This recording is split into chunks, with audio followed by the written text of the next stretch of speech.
The opioid epidemic, water resources, schools, native languages. The list of issues afflicting tribal communities is long, and tribal leaders were in Washington today asking for help with some of those problems. Imani Stevens is in our Washington bureau with details on the National Congress of American Indians Tribal Unity Impact Days. Tribal leaders came from across the country to meet with and in some cases challenge their elected officials about problems facing Native Americans. And the Arizona officials I spoke with agreed that there are many challenges in Indian country. Representative Ruben Gallego was one of the many speakers who recited a list of issues. What we want to see for our tribal countries are affordable health care, safe roads and bridges, well-funded schools, and a justice system that works for everyone, including the vulnerable and the marginalized. But education was a major topic for Arizona lawmakers.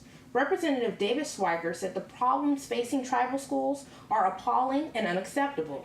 We have to come up with a way to either find how do we get teachers who are willing to stay in the bottom of the Grand Canyon for more than a couple months, or we need to get the education side at BIA to be willing to enter this century of technology. Gila River Indian Community Governor Stephen Rowe Lewis says it all comes back to funding or a lack of it. There's been a scarcity of funds for education, whether at the state level or at the federal level as well. Lewis says his tribe is working to make things better, but it's important that elected officials know that there are still challenges. We're building a state-of-the-art school on the west end of our reservation right now, and so we have funding in an interior package right now that is going before the Senate. So Schweiker says that when it comes to problems like a lack of qualified teachers in tribal schools, maybe it's time for new approaches.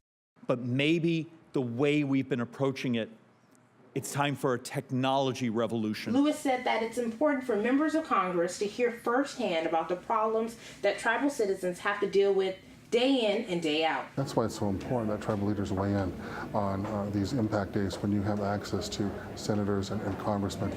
They're the ones that directly make those decisions.